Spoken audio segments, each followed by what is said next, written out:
ఇటీవల జమ్మూ కాశ్మీర్ సమీపంలోని పహల్గాం వద్ద ఉగ్రవాదులు 26 మంది టూరిస్టులపై విచక్షణ రహితంగా కాల్పులు జరిపి ప్రాణాలను తీయడం తెలిసిందే.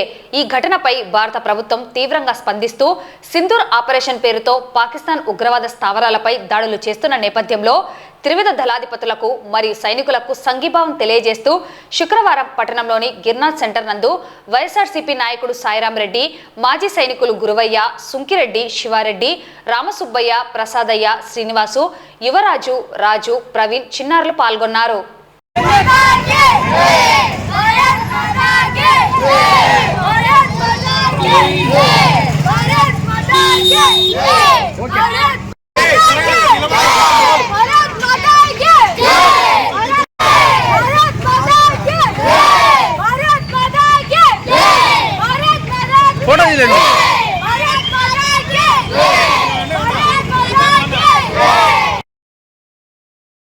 అందరికీ తెలిసిన విషయమే, పెహల్గాంలో అమాయకులైనటువంటి 26 మంది సామాన్య ప్రజలను ఉగ్రవాదులు మన వాళ్ళను హతం చేయడం జరిగింది.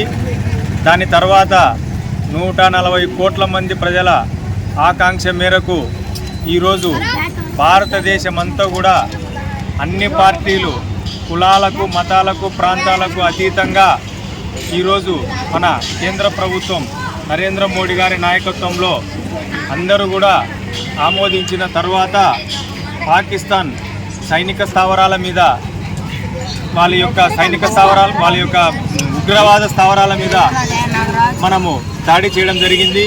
దాని తర్వాత పాకిస్తాన్ వాళ్ళు కూడా మన మీద ఒక చిన్నపాటి యుద్ధం చేస్తే మన రక్షణ కోసం, దేశ భవిష్యత్తు కోసం తప్పనిసరి పరిస్థితిలో ఈరోజు మన ప్రభుత్వం కూడా ఖచ్చితంగా మనం కూడా యుద్ధం చేయాల్సిన పరిస్థితి ఏర్పడింది.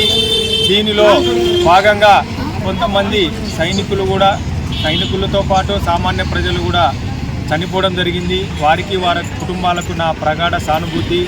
ఇంకా భవిష్యత్తులో ఎటువంటి ప్రాణ నష్టం జరగకుండా విజయవంతంగా మన యొక్క త్రివిధ దళాధిపతులు కూడా సమర్థవంతంగా మన యుద్ధం చేస్తున్నాయి కాబట్టి ఎటువంటి అవాంఛనీయ సంఘటనలు జరగకుండా వారికి మద్దతుగా మొత్తం మనం అందరం కూడా ఒకే అని చాటి చెప్పడానికి ఈ కార్యక్రమం చేయడం జరిగింది. దీనికి సహకరించిన వాళ్ళందరికీ ధన్యవాదాలు. మరీ ముఖ్యంగా ప్రభుత్వానికి, త్రివిధ దళాధిపతులకు నాయకత్వం వహిస్తున్న వారికి, యుద్ధంలో పాల్గొన్న ప్రతి ఒక్కరికి కూడా పేరు పేరున మా ప్రత్యేక ధన్యవాదాలు తెలియజేస్తున్నాం.